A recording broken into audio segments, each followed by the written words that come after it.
¿Qué tal? ¿Cómo están? Bueno, en esta parte de la clase vamos a trabajar con el libro 1 de República de Cicerón y, si les parece, retomemos algunas cuestiones que ya habíamos trabajado en clases anteriores, sobre todo a propósito del sistema político republicano. Me gustaría partir entonces de ubicar este texto, el de República, dentro del corpus ciceroniano, es decir, qué lugar ocupa dentro de la obra de Cicerón, obra que, como ustedes saben, es enorme. ¿No? Eh, la producción literaria en sentido amplio de Cicerón es una producción realmente notable. Acá hay solamente un muestreo, ¿sí? De distintas obras, un poco entre las más conocidas y un poco las de gusto personal quizás. Una combinación de estos dos criterios hacen esta nómina.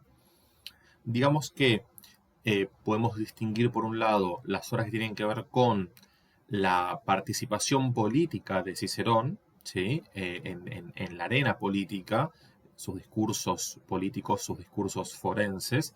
Eso lo incluimos dentro de lo que llamamos praxis oratoria, ¿sí? La práctica efectiva. Hay una cantidad de textos y de tratados que tienen que ver con la técnica retórica, ¿sí? Es decir, estudios teóricos acerca de cómo construir discursos con finalidad persuasiva, ¿sí? Textos en los que incluso se prescriben cuestiones vinculadas con las técnicas teatrales y demás. Bueno, hay una buena cantidad de material en esa línea.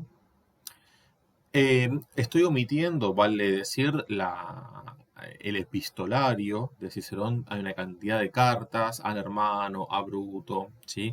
A los familiares. Hay un conjunto de epístolas muy interesantes también. Es otro registro, por supuesto, pero estoy excluyendo, habría que poner un cuarto ítem en rigor, el epistolario de Cicerón, por supuesto, que también hay mucho material. Sobre todo es una fuente interesante el epistolario eh, para, digamos, si se quiere reponer información de contexto de muchos de los episodios que atraviesa Cicerón a lo largo de su carrera política. Y por supuesto tenemos eh, una enorme cantidad de textos que podemos incluir dentro de la teoría filosófica ciceroniana, que la filosofía de Cicerón, muy vinculada con su retórica, hay que decirlo, es una filosofía ecléctica en el sentido de que amalgama una cantidad de tradiciones filosóficas helenísticas, eh, digamos, desde los sofistas en adelante, si se quiere, desde los presocráticos en adelante. Hay una cantidad de referencias y de distintas escuelas filosóficas que reelabora, con las cuales discute y retoma algunas nociones. A tal punto lee la filosofía griega que muchos de sus textos tienen forma de diálogo, ¿sí? Al igual que los diálogos platónicos. Es decir, que hay un enclave, ¿sí? Dramático en el cual se desarrollan estos textos, en los cuales se discuten estas ideas. De hecho, el de República de Cicerón tiene un antecedente insoslayable, evidente, hasta por el título, que es la Politeía de Platón, ¿sí? La República misma de Platón. Por supuesto que lo que los romanos entienden por república no es lo mismo que lo que los griegos entienden por república. Cuando digo los romanos, me estoy refiriendo, eh, pues, sería también muy presuntuoso intentar decir qué es lo que los romanos entienden por república.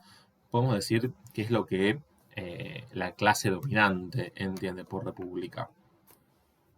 Cosa que a su vez también dista bastante de lo que nosotros entendemos por república, y ahora sobre eso vamos a hablar. Respecto a estos primeros dos ítems que aparecen en estos preliminares, es decir, en cuanto al contexto de producción, que este texto se escribe durante un par de años y se termina de publicar en el año 51, ¿sí? Es decir, que estamos muy lejos de aquel año 63 en el cual Cicerón es cónsul. Y digo que estamos muy lejos de aquel año 63 porque ese año 63 es, digamos, el punto máximo, ¿sí? La cúspide de la carrera política de Cicerón. Y no solo porque haya accedido a la máxima magistratura, sino porque efectivamente eh, su desempeño en términos discursivos, en términos de los discursos políticos, de los discursos forenses, eh, tenía un impacto casi inmediato eh, en, en términos pragmáticos. Eh, entonces, bueno, digamos, no es el mismo Cicerón el que escribe en el 51 que el que escribe en el 63, y mucho menos el que escribe en el 44 o en el 45. ¿Sí? Digo esto porque ya en el año 51 ustedes piensen que el enfrentamiento entre César y Pompeyo es un enfrentamiento, además de declarado, que cobra digamos, una beligerancia importante a tal punto que en el 48 se produce la batalla de Farsalia y allí efectivamente Pompeyo es derrotado por César. Y para eso faltan 3 años respecto a este momento. A los ojos de Cicerón, lo que ocurre es que la república se está desintegrando. ¿Sí? Asistimos a la crisis del sistema republicano. Crisis del sistema republicano que va a tener un punto, digamos, neurálgico, ya lo habíamos comentado, si mal no recuerdo, en alguno de los primeros videos introductorios acerca del panorama histórico que habíamos hecho de la Roma antigua. Ese punto neurálgico es el 44 antes de Cristo, que es la fecha, los idus de marzo de ese año, la fecha en la cual Julio César es asesinado. Eh, Digo que es un punto neurálgico porque el propio Cicerón es asesinado un año después, ¿sí? En el 43. De manera tal que el sistema republicano está en crisis, ¿sí? Y Cicerón en ese contexto no tiene la posición de poder que tuvo en el 63. Y no solo porque haya sido cónsul, sino en términos de las fuerzas, la correlación de fuerzas de poder entre pompeyanos y cesarianos. ¿Sí? Digamos que Cicerón no tenía particular simpatía por Julio César. Eh, Eso por un lado. No, Cicerón siempre estuvo del lado más conservador, ¿no? Del ala más conservadora del Senado, ¿sí? Y del establishment político romano. Entonces, bueno, un poco contextualizar esto a propósito de lo que ustedes ya vienen leyendo de historia de Roma. En segundo lugar, me parece interesante detenernos en las características de lo que es un diálogo platónico. Que sea un diálogo platónico significa que la forma que adopta el discurso filosófico, esto es un texto de filosofía política, la forma que adopta el discurso filosófico es una forma literaria. Esto me parece particularmente interesante porque tiene que ver con que en la antigüedad filosofía y literatura eran dos esferas eh, en un punto superpuestas, ¿sí? Es decir, que hay más de un punto de contacto entre una y otra. Se puede pensar, por ejemplo, en el Parménides, sí, en el poema de Parménides, uno de los presocráticos que escribe su filosofía en verso. ¿Sí? El propio Platón escribe su filosofía apelando a un género dramático, ¿sí? Lo cual implica una puesta en escena, ¿sí? Se trata de un género performativo, efectivamente, lo que vincula la filosofía con un género particular dentro del sistema literario, que es el teatro. Si uno incluso tiene que pensar en cómo están organizados los géneros discursivos o los géneros literarios en la antigüedad, eh, la percepción que tenían los antiguos respecto de esto es diferente a la nuestra. La gran diferencia que hacían tanto los griegos como los romanos tenía que ver con lo que está en verso, lo que está en prosa. Es decir, la primera diferenciación en términos de géneros discursivos tiene que ver con el soporte, ¿sí? Sea en prosa, sea en verso, en el cual se aloja el discurso. la matriz, digamos, formal. Esa es la gran distinción que hacen entre géneros eh, en el mundo antiguo, los antiguos me refiero. Entonces, me parece interesante digamos, esta opción por el diálogo. No es una opción menor porque reconoce además como antecedente a Platón. Después de detenernos en el comienzo del diálogo, me parece importante detenernos en la tensión otium-negotium, ¿sí? Que es una tensión que cala muy hondo en el pensamiento romano del periodo republicano. Cuando llegue el latín 2 y veamos la poesía de Catulo, esta antítesis otium-negotium se va a reactualizar. Vamos a trabajar esta definición res pública como res populi. Vamos a ver qué implicancias tiene esta definición que da Cicerón y cuál es digamos, el criterio de legitimación de esta equivalencia que propone Cicerón. Y por último, ya en el tramo final del diálogo, vamos a ver cuáles son las formas de gobierno posibles que puede adoptar la república. Porque justamente vamos a ver que la definición de república no tiene nada que ver con lo que nosotros conocemos en términos de división de poderes, ¿sí? Eso no tiene nada que ver. La república tiene que ver con otra cosa y esta a su vez puede adoptar diferentes formas de gobierno. Es interesante entonces cómo aparecen compatibles nociones o términos que a priori y desde nuestro punto de vista eso resultaría por completo incompatible. Lo que hace Cicerón a través de la máscara de Escipión, utilizo la palabra máscara a propósito, es, además de postular las distintas formas de gobierno, explorar en qué pueden degenerar estas formas de gobierno cuando no se conducen por el cauce apropiado. Y por último aparece la posición acerca de cuál es la forma ideal, lo cual también es interesante para trabajar. Un poco el recorrido a partir de ahora va a ser este. Fíjense que al principio, ¿sí? En el parágrafo 1 del libro 1, Cicerón dice, Cicerón no, creo que está hablando, no sé si Lelio, no tengo acá el texto mal. Otra cuestión, porque tengan en cuenta que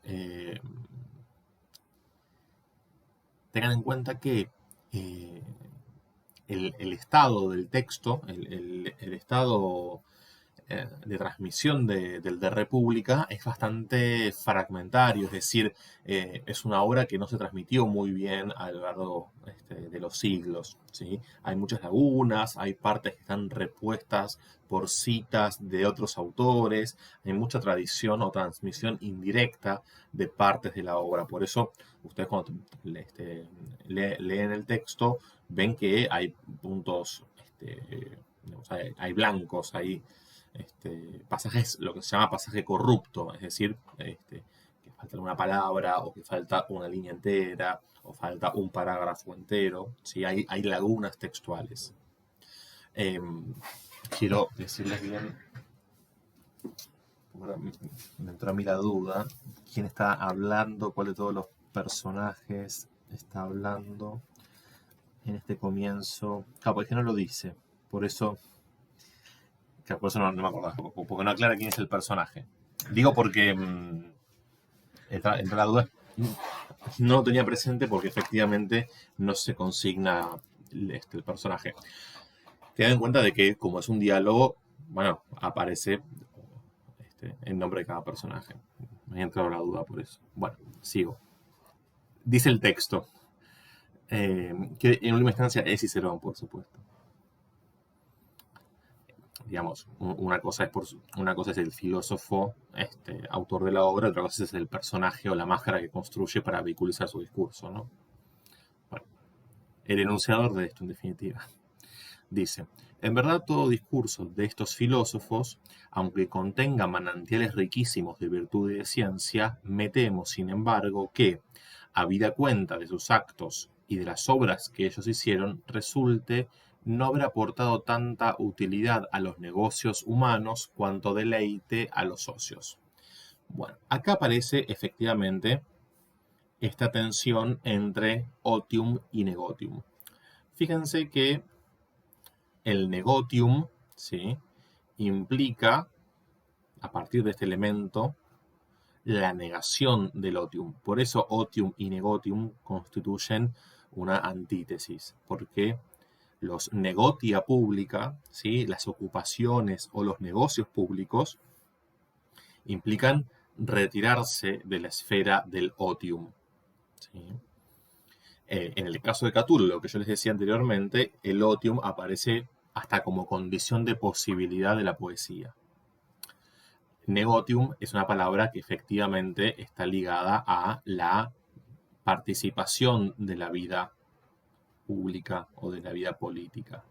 Implica efectivamente involucramiento en ese sentido. Hay que decir que Cicerón no vive sin contradicción su participación en la vida pública. Desde el 63 al 51, cuando escribe esto, va y viene, digamos, se aparta, se retira y regresa de la vida pública. Y cada uno de estos apartamientos que tiene de la vida política le sirven para o bien mandarse cartas con Ático, con Bruto y qué sé yo, o bien sirve para la producción filosófica, ¿sí? De hecho, las Tusculanas, un diálogo muy interesante acerca de la filosofía como una terapia del alma, acerca del miedo de la muerte, acerca de los placeres. Es decir, es un texto filosófico muy potente en términos de la cantidad de reflexiones filosóficas de temas que trascienden los tiempos y cómo va recuperando distintas líneas de pensamiento de la antigüedad. Es un texto que recomiendo en ese sentido. Decía, Cicerón no vive sin contradicción esta participación en la vida política, ¿sí? Va y viene, sobre todo del 63 en adelante, hasta que finalmente se retira, ¿no? Y el último gran discurso político, público, que pronuncia son las filípicas, las famosas filípicas, es decir, los discursos en contra de Marco Antonio. No tiene mejor idea que enfrentarse contra un cesariano, digamos, de pura cepa, ya muerto César, por supuesto. Marco Antonio aliado para el momento con Octavio y con Lépido, por supuesto.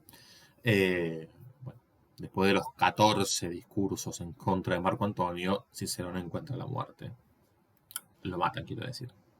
Lo manda a matar a Marco Antonio. Bien, ahora, respecto del término res pública, es interesante observar algunas cuestiones. Porque recuerden que la definición ciceroniana tiene que ver con esta equivalencia res pública, res populi, ¿no? La cosa pública es la cosa del pueblo. Bien, ahora, si uno rastrea el término res pública dentro de digamos, los textos del periodo republicano, encuentra que la expresión res pública presenta un amplio espectro de uso. Aparece en distintos contextos y puede significar actividad pública, puede hacer referencia a los asuntos públicos, ¿sí? Res publicae, en plural sería, el interés público. En algunos contextos puede incluso hacer referencia a la comunidad que está constituida por la civitas o por el populus, ¿sí? Según también son dos conceptos que tienen que ver con la forma de organización de una sociedad. Se puede traducir por patria, en otros contextos por Estado. A tal punto, incluso esto de traducir por Estado ha suscitado más de una controversia entre los filólogos, porque nuestra noción de Estado supone otro tipo de organización que la res pública para los romanos. Pero bueno, esta discusión está. Incluso la traducción en alemán de este tratado de Cicerón es der Stadt, o sea, el Estado, directamente. Ahora bien, como no hay correspondencia entre res pública y el término politeia, que es el término griego, el que aparece en el antecedente platónico, uno encuentra en las inscripciones, en las inscripciones romanas, cuando intentan traducir al griego, ¿sí? De pronto en alguna colonia, o cuando intentan usar el griego para suplir al latín, los romanos, en lugar de utilizar politeia para referirse a la res pública, utilizan esta expresión, ta demosia pragmata, es decir, asuntos públicos. ¿Sí? Nuevamente, esta traducción como más literal, porque la estructura eh, digamos, de la polis, ¿sí? Griega, no es la que presenta una civitas romana, efectivamente. Hay hay una diferencia notable en ese sentido, y un poco la principal diferencia, diría yo, entre la polis griega y la civitas romana, a propósito incluso de una de las preguntas que me hacían a través del foro del Classroom, tiene que ver con la noción de isegoría.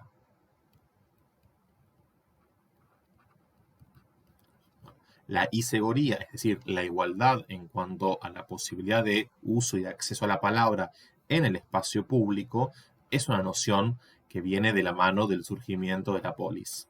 Esto en Roma es impracticable. El acceso a la palabra pública lo tiene el establishment, lo tiene la élite dominante, sin lugar a dudas. Y otra cuestión que aparece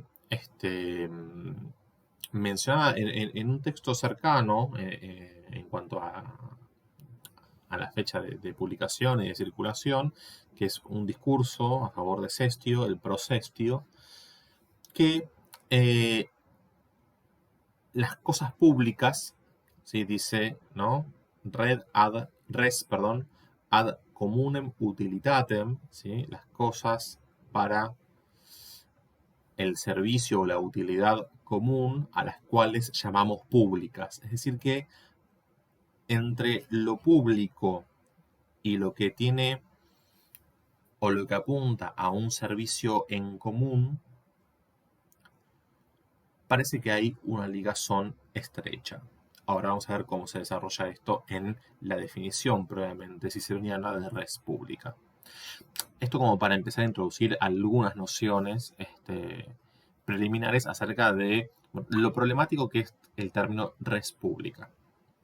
Y el último aspecto de esta expresión para señalar tiene que ver con, bueno, esto que decíamos recién era en términos generales, cómo aparece utilizado el término res pública en el corpus latino, en los textos latinos en general, incluso en inscripciones, cómo se contrasta con la politeia griega, con el uso dentro de la polis ateniense, por ejemplo.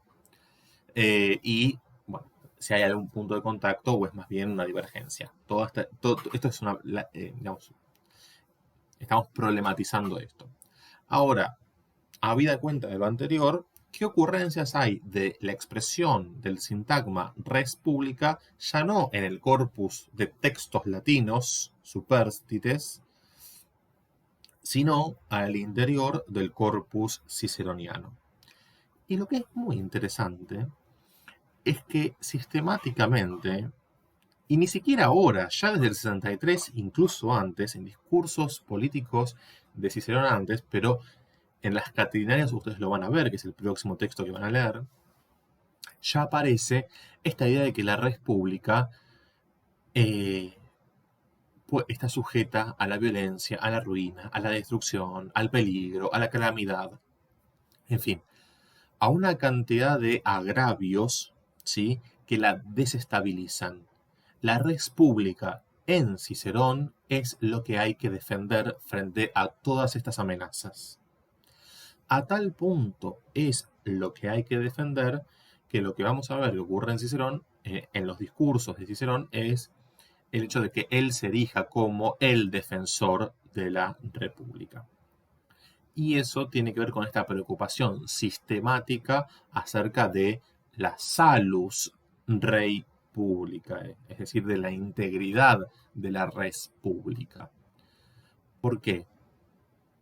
Bueno, esta preocupación insistente que hay en Cicerón mucho antes de escribir este diálogo acerca de la República, que traducimos convencionalmente República, aunque no entendamos lo mismo, vuelvo a decir, ¿no? Nosotros que Cicerón por República.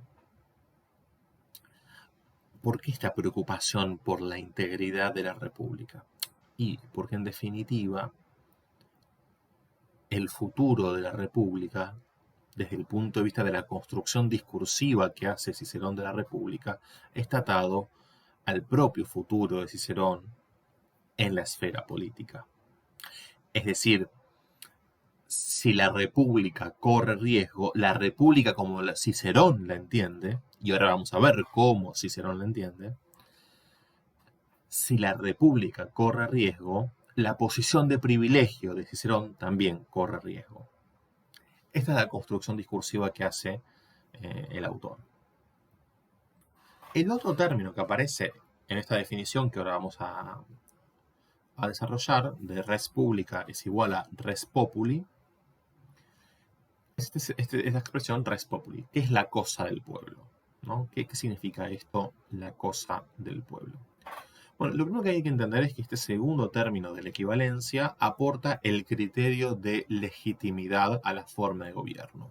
Es decir, que lo que resuelve qué es una república tiene que ver con los intereses del populus. Ahora, claro, hay un primer problema.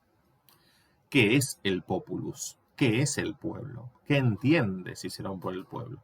Porque, como vimos en la definición ciceroniana, o vamos ahora a recordar nuevamente, cuando vimos en la clase sobre el sistema político republicano, cuando Cicerón dice pueblo, pueblo no es cualquier conjunto de gente. Y la otra cuestión que hay que resolver es, bueno, ¿qué implica esta proposición acerca de que la res pública es la res de un populus? ¿Sí? ¿Cuál es esta relación entre el populus y esa res, esa cosa? Recordemos entonces la noción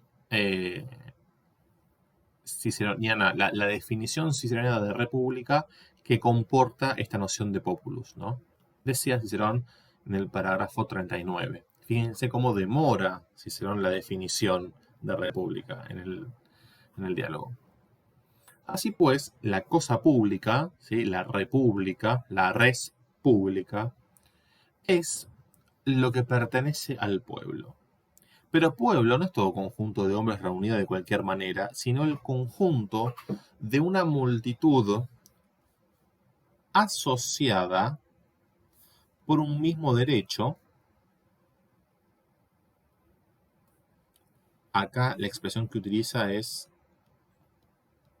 consensus iuris, concepto fundamental en la teoría política de Cicerón. Tiene que ver con el acuerdo con una noción de justicia o de derecho. ¿Sí? El sustantivo ius, o ius, perdón, significa justicia, derecho. Que sirve a todos por igual. La causa originaria de esta conjunción no es tanta la indigencia, humana, cuanto cierta tendencia asociativa natural de los hombres, pues el género humano no es de individuos solitarios. Bueno, hay que decir que Cicerón acá se contradice con afirmaciones que él mismo sostiene en textos anteriores, cuando dice que el hombre por naturaleza no tiende a asociarse y que se asocia cuando emerge un líder, ¿sí? Que es el líder el que genera esa asociación. Eh, y yo me permito decir, Cicerón va a decir lo que tenga que decir según el interés que persiga. Si a los fines persuasivos o a los fines retóricos ahora le conviene decir esto para construir esta definición de república, va a sostener esto. En otro contexto puede sostener lo contrario y no importa. ¿Sí? Tiene un poco, funciona, propongo que lo piensen así, esta idea de no es tan importante la verdad del discurso en términos de la verdad extralingüística o extradiscursiva, eh, sino la verdad que el propio discurso construye en su interior. Es decir, qué noción de verdad o qué efecto de realidad produce el propio discurso en términos de la consistencia interna o de la coherencia interna del discurso. Cómo está enarbolado el discurso, cómo está articulado. eh, y si ahora dice una cosa y en obras anteriores dice lo contrario, no pasa nada. Porque es otro texto para otros fines o con otros fines. Entonces fíjense cómo a partir de esta idea de res pública, res populi est, es decir, la cosa pública es la cosa del pueblo. En el libro tercero, ustedes no lo leyeron, pero aparece una pregunta que es interesante para pensar, bueno, qué consecuencias tiene esta definición. Por lo tanto, ¿quién dirá que hay cosa del pueblo, es decir, pública, cuando todos están oprimidos por la crueldad de uno solo y no hay la sujeción a un mismo derecho ni la unidad social del grupo, que es el pueblo? Entonces fíjense cómo el problema de la res pública no está tanto en que sea uno solo el que la dirija, cuanto que por la crueldad de uno solo no estemos todos los integrantes del pueblo sujetos a un mismo derecho. ¿Sí? Nuevamente esta noción de consensus iuris. Es decir, que si la clave de la res pública está en esta noción, el punto es cómo consolidar este acuerdo, cómo consolidar esta unión. No tiene que ver con la forma de distribución del poder, sino cómo los agentes del poder garantizan este estado de cosas, lo cual es muy distinto.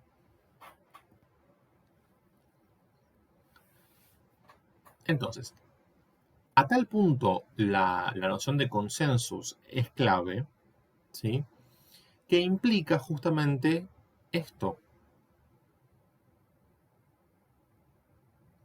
Acá está mal escrito, es iuris.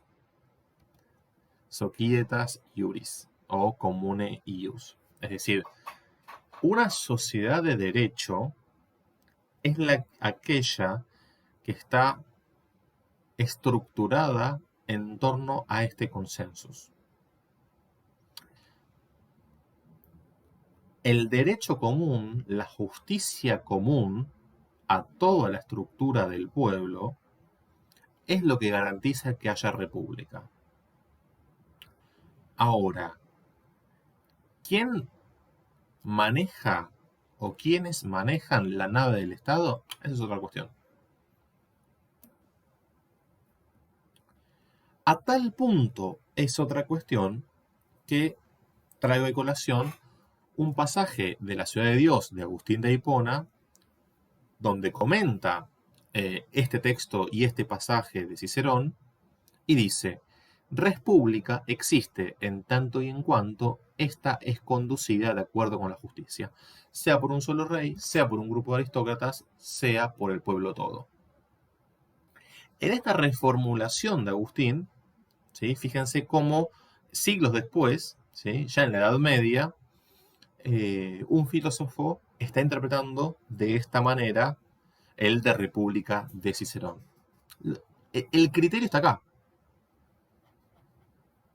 Ahora, esta nave del Estado puede ser conducida por un solo rey, por un grupo de aristócratas o por el pueblo todo. Pero esto es algo secundario, en última instancia.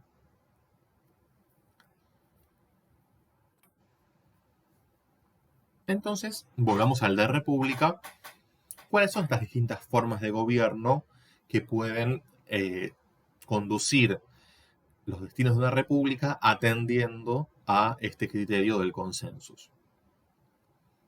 Todo pueblo, que es tal conjunción de multitud, como he dicho, toda ciudad, que es el establecimiento de un pueblo, toda república, que como he dicho es lo que pertenece al pueblo, vuelve con la definición anterior, debe regirse para poder perdurar por un gobierno.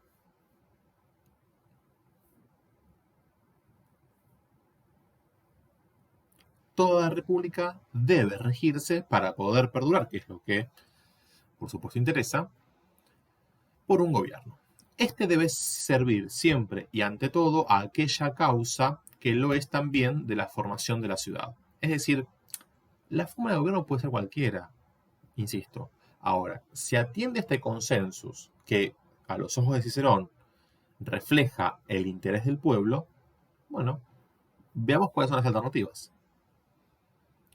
Luego, puede atribuirse este gobierno, acá hay una rata de tipeo, este gobierno, a una sola persona, a unas pocas escogidas, o puede dejarse a la muchedumbre de todos, ¿sí? Que es lo que Agustín de Hipona estaba reformulando o parafraseando. Entonces tenemos tres formas de gobierno que propone Cicerón en este diálogo. La boca de Escipión, y sus degeneraciones, en qué puede degenerar cada una de ellas si no atiende al consensus. Si no atiende al consensus y no atiende al interés del pueblo, que es ese consensus, que es esa noción de justicia, entonces degenera. Una forma de gobierno es la monarquía. Cuando tiene uno solo el gobierno de todas las cosas, llamamos rey a esa persona única. Y reino a la forma de tal república. Perdón. Fíjense cómo acá se ponen, digamos, en una misma frase, dos nociones que para nosotros son incompatibles. Pero de nuevo, es a los ojos, digamos, desde la mirada contemporánea, que bueno, hablar de monarquía y de república suena contradictorio. Aunque haya experiencias en Europa, ¿no? Por supuesto, de semejante cosa, ¿no? Pero digo, es una discusión incluso hoy en día, que en la corona española, en la corona inglesa, la corona danesa, es una discusión que estas formas de poder coexistan con otras formas de gobierno, ¿no? Ahora bien, si la monarquía no rige, digamos, si este monarca, este rey, no se conduce de acuerdo con el consensus, que es el interés que une a todo el pueblo, porque si no hay consenso no hay populus, ¿sí? Porque populus ahora, en este contexto, en el contexto de este diálogo, populus del pueblo tiene una tendencia a organizarse según este interés común. Entonces, si la monarquía no sigue ese principio, digamos, rector, degenera en una tiranía. Hay otra forma que explora Cicerón y es, bueno, en lugar de que sea uno solo el que gobierna todas las cosas, vamos a decir que el poder lo tienen unos pocos electos. Entonces, cuando eso ocurre, se dice que tal ciudad se rige por arbitrio de los nobles, es decir, de la aristocracia, los que se consideran más aptos para ello. Y acá también dice, si esto se desmadra, digamos, tenemos una degeneración que es la oligarquía. La tercera forma de gobierno posible es la democracia, ¿sí? Por último, es ciudad popular, así la llaman, aquella en la que todo lo puede el pueblo. Y la correspondencia o la correspondiente, perdón, degeneración es la anarquía. Entonces, Lelio, cerca del final del diálogo, le pregunta, ¿y tú, Escipión, de estas tres formas de gobierno, cuál es en especial la que consideras mejor? Con razón, le responde Escipión, preguntas cuál de las tres en especial, porque no pruebo ninguna de ellas por separado, y doy preferencia a aquella otra en la que se refunden todas. Es decir, que se inclina por una forma mixta. Bueno, hay que ver después cómo se maneja eso, ¿no? Pero si hay que elegir una de ellas en su forma simple, preferiría el reino. Se menciona este propósito. Se presenta el nombre de rey como paternal porque gobierna a los ciudadanos y los conserva como a hijos con más cuidado. Bueno, como para seguir pensando, ¿no? Hasta acá esta parte. Seguimos después.